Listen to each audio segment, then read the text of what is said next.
안녕하십니까. 만나서 반갑습니다. 여기는 대구에 있는 천지창조주 조물주 명부 연나전의 염라대왕 역할을 맡고 있는 천정갑입니다. 오늘의 말씀드릴 소재는 제가 청기누수를 해줬는데 불구하고 제 말을 듣지 않는 이 길을 가는 어떤 법사님에 대해서 말씀을 드리겠습니다. 2000년도 초반쯤에 불교상에서 우연히 만난 법사님에 대해서 말씀을 드리겠습니다. 그 법사님과 전국으로 같이 기도도 다니고 또 나름대로 좀 친하게 지냈습니다. 그런데 같이 기도 다니고 하는 사이다 보니까 제가 그분의 법당에 제가 한번 찾아갔었습니다. 가서 제가 이런 말을 했습니다. 법사님, 미안하지만 법사님이 갖고 있는 한 사람을 살 수 있는 명을 갖고 있는데 그것을 저 좀 줄 수 없습니까? 이렇게 물었습니다. 그리 그 법사님이 깜짝 놀라면서 아니 내가 그거 갖고 있는 걸 어떻게 압니까? 이렇게 물어요. 아니 법사님께서 한 사람을 살 수 있는 그런 공덕을 하나 갖고 있으니까 그거를 저희 할아버지께서 가서 달락하면 줄 것이다 해서 제가 왔습니다. 이래 하니까 내가 1월산에 가서 영양 1월산인 곳이 있습니다. 거기 가서 100일 기도를 해서 내가 한 사람을 살 수 있는 그것을 내가 받아왔는데 그것을 어찌 알고 나보고 달락하느냐 이래요. 그럼 저도 모르겠습니다. 그 달락하면 준다 합니다. 그러니까 그랬어요. 저는 돈도 없고 그러니까 저한테 좀 공개하러 주십시오. 이렇게 하니까 가만히 생각하더니 뭐 달락하는데 어쩔 수 있겠습니까? 내가 갖고 있는 걸 알고 달락하니까 드리겠습니다. 그래요. 그래서 감사합니다 하고 제가 가져온 적이 있습니다. 그러다가 얼마 있다가 한번 찾아가니까 아주 생활이 공곡해요. 그 부인이 하시는 이야기가 집 주인이 이사를 가라 한다 이렇게 이야기해요. 왜 이사를 가라 합니까? 물으니까 방세가 지금 1년 정도가 밀려있는데 보증금도 없고 월세도 없는데 이사는 가야 되는데 정말로 걱정입니다 말씀하길래 제가 얼마 필요합니까? 이러니까 400만 원이 필요합니다 이렇게 얘기해요. 알겠습니다. 그래서 400만 원을 제가 갖다 드렸습니다. 이거 방세하세요 하고 갖다 줬습니다. 그리고 얼마 있다가 또 우연하게 한번 들렸습니다. 가니까 그 보살님은 안 계시고 그 보살님이 계셔서 방세는 줬습니까? 이러 물으니까 방세를 못 줬습니다. 이래요. 왜 못 줬습니까? 물으니까 우리 아저씨가 그 법사님이 준 방세 준 400만 원 가지고 정권에 가가지고 다 날리고 돈 한 푼 없습니다. 이래요. 참 짜증나고 화가 났습니다만은 양이 도와준 거 싶어서 또 400만 원을 가져가서 이거는 법사님이 들지 말고 법사님이 직접 집 주인을 주세요. 그하고 400만 원을 건네줬습니다. 그러다가 세월이 흘려서 저도 좀 일도 없고 좀 힘들었던 시절이 있었습니다. 그런데 그분은 또 손님도 많고 또 돈도 잘 버린다고 저한테 자랑도 많이 하고 하면서 가니까 이제 손님도 많고 지금 한 달에 몇 천만 원씩 버린다면서 막 자랑을 해서 살았고요. 가히 손님도 좀 법당에 가 있고 그래서 며칠 있다가 할아버지께서 이렇게 하더라고요. 그 법사님한테 가서 돈을 200~300만 원 빌려 달라 해라 이러더라고요. 나는 800을 도와주는데 줄 때는 이건 빌려준 게 아니고 그냥 이건 도와준 겁니다 하고 800을 줬습니다. 400 두 분을 줬습니다. 그건 도와준 걸 줬기 때문에 돌락할 수도 없고 그래서 내가 어려운 처지에 놓여가지고 한 돈 200~300만 원 좀 빌려주세요. 이러니까 내가 돈은 어디 있습니까? 돈이 없습니다. 딱 잡을때요. 알겠습니다 하고 왔습니다. 돌아서 오니까 하실 말씀들이 돈은 있다.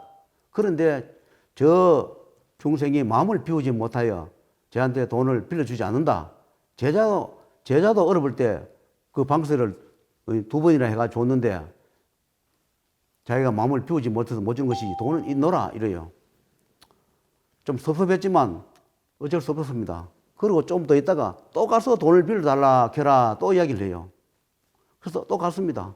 법사님, 제가 얼어보니까 돈 2, 300만 좀 있으면 빌려주세요 하니까 제가 돈이 어디 있습니까? 또 정색을 하면서 잡았대요. 왜 그러냐니까 돈 번다고 자랑하면서 손님도 있고 일거리가 있는 걸 많이 내가 보고 있는데 거짓말을 자꾸 해요. 그래서 또 돌아오니까 저 동생이 또 거짓말을 한다 이래요. 돈은 얼마 통장에 있다 이래요. 그래 또 돌아왔습니다. 그리고 얼마 있다 세 번째 또 갔습니다. 법사님 돈 2, 3명 좀 빌려주세요. 또 거절을 해요.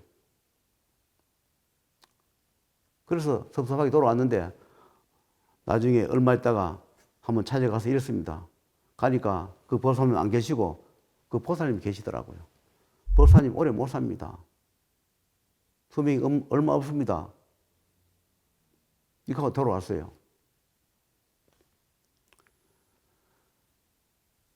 제가 자기 어려울 때 세 분을, 방세를 2번을 도와줬는데 제가 돈이 300 빌려달라고 세 분을 찾아갔는데도 불구하고 돈이 있음에도 불구하고 거절을 했습니다.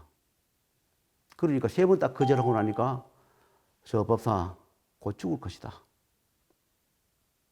그래서 그 보살님 집사람 되는 그 보살님한테 그런 얘기 했습니다. 보살님 얼마 못 살 겁니다. 그리고 돌아가고 저는 찾아가지 않았습니다. 그리고 그 법사님 말고 또 한 법사님이 있었습니다. 그 법사님한테도 제가 돈을 한 3, 40만 원씩을 빌려달라고 몇 번을 부탁했습니다. 몇 번을 부탁했는데 그 3, 40만 원을 거절하더라고요. 그래서 저는 섭섭함에 그 사람들 보기 싫고 그래서 그 불기상에 안 갔습니다.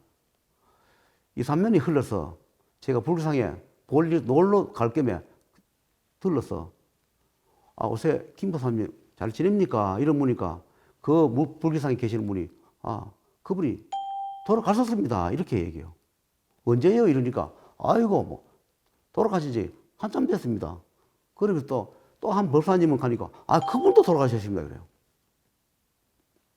그래서 제가 세 번을 찾아가서 돈을 2, 300을 빌려달라고 할 때는 그걸 빌려줌으로 해서 자기가 죽음의 고비를 넘어가는 그 하나의 끈이 되는데 불구하고 이 제약길을 가는 자들이 마음을 비우지 못하여 그것을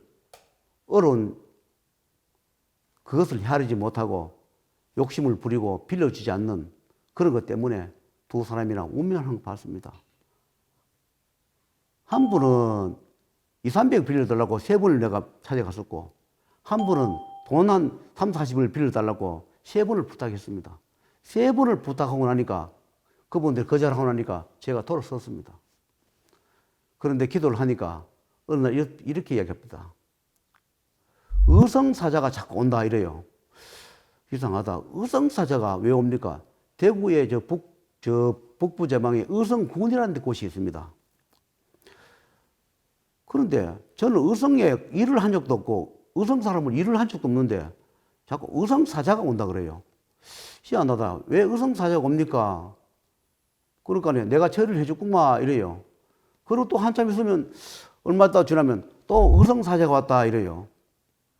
그래서 의성사자가 내가 무슨 관계가 있습니까? 의성사자가 옵니까? 이러니까 내가 처리를 또 해주노라 이래요. 그래서 의성사자가 여러 번 저한테 찾아왔습니다. 저는 의성사자를 해도 그 법사님이 돌아가셔서 저한테 찾아오라고는 생각도 못 했습니다. 그분이 고향이 의성입니다. 제가 그 의성에 자고 그분하고 같이 그 모친이 계시는 촌집에 제가 한번 같이 놀러 간 적이 있었습니다. 그러나 그분이 돌아가셨는지도 몰랐고 법사님이 의성에서 자꾸 사자가 온다 하니까 나는 그 법사님이랑 생각도 못 했어요. 그래서 불기상에 가니까 그 법사님들이 둘이가 운명한 지가 몇 년 됐다. 그러길래 하늘은 무섭구나. 제자가 도움 주기도 하고 또 도움 받기도 하고 살아가는데 그 돈 통장에 있는 거 있으면서 없다 거짓말한 그 죄로 더 살아갈 운명도 살아가지 못하고, 그리고 또 피를 줬더라면 그 공덕으로 죽음의 고비를 또 명부전에서 하늘에서 밀어줘 줬을 텐데, 그 두 분 법사님 다 욕심을 부리지 못하여 둘 다 운명한 것을 봤습니다. 이 대구에 이거 일부는 아는 분들입니다. 이 두 분의 법사에 대해서. 저 아는 모모의 이 보살님이 다 아는 이야기입니다.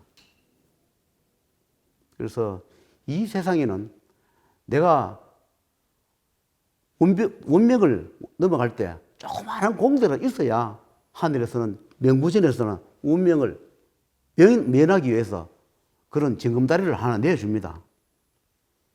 제사생활을 하면서 중생 구제한다면서 자기 마음을 비우지 못하고 어려운 네가 찾아와서 통장에 돈이 있는데 불구하고 없다고 잡아떼면 명부전에서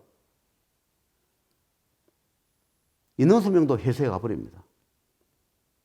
제가 그런 분들을 봤기 때문에 제자 하시는 분 또는 일반 생활 하시는 분도 몇천 단위 몇억을 빌려달라고 하면 그것은 빌려주지 않아도 됩니다. 내가 빌려줄 수 있는 법이 어느 분 갔으니까. 그러나 학비가 없다든가, 기름 보이라를 떼야 되는데 겨울에 보이라 기름 열동이 없다든가, 양식이 없다든가, 병원에 가야 되는데 병원비가 없다는 거나, 이렇게 찾아와서 돈 몇십만 원, 몇백 빌을 달라 할 때 거절하지 마십시오. 때 있다 생각하시고 빌려주면 그것 또한 하늘에서 공덕을 계산해요. 불행을 바꿔줍니다. 그 공덕을 계산해서 내가 쌓은 공덕 없이 하늘에서 죽을 고비를 넘겨주지는 않습니다. 모든 것은 내가 만들고 내가 다 책임지고 가는 것이 운명입니다. 살았을 때 많은 공덕을 쌓고, 특히 제자 가시는 분들은 겉따르고 말따는 그런 것보다 진솔하게 어려운 일을 구하고 구제해주고, 일반 사람도 내 가족, 내 친척, 내 주위 사람들이 몇십만 원 그 필요 올 때 통장에 돈이 없어 나는 없다, 묶어줄 없다, 이 거짓말하는 순간에 벌이 떨어집니다. 없으면 없다 하면 정말 벌은 안 옵니다. 없는 걸 없다 하는데, 그러나 돈을 수중에 갖고 있거나 통장에 있으면서 없다 하면 하늘에서 벌이 내립니다. 그것이 하늘입니다. 그것이 저승입니다. 그것이 명부입니다. 그것이 사자입니다. 그것이 법계의 재판입니다. 그리 아시고 여러분께서 큰 돈은 도와주지 못하더라도 소소한 돈, 그런 게 주위에서 손 내밀 때는 능력껏 도와주시고, 또 많은 복을 받으시고 건강하게 하늘에서 주는 복을 받고 사시길 바랍니다. 하늘에서 주는 그 기회를, 불행한 기회를 넘어가고 주는 그 기회를 본인 스스로 다 차버려 놓고 하늘을 원망하고 세상 원망하고 모든 걸 원망하지 말고 공덕 쌓고 복 받고 건강하시게 열심히 사시기를 제가 말씀을 드리겠습니다. 오늘은 여기까지 소재를 말씀드리고 다음에 또 찾아뵙겠습니다. 안녕히 계시고 또 건강하십시오. 감사합니다.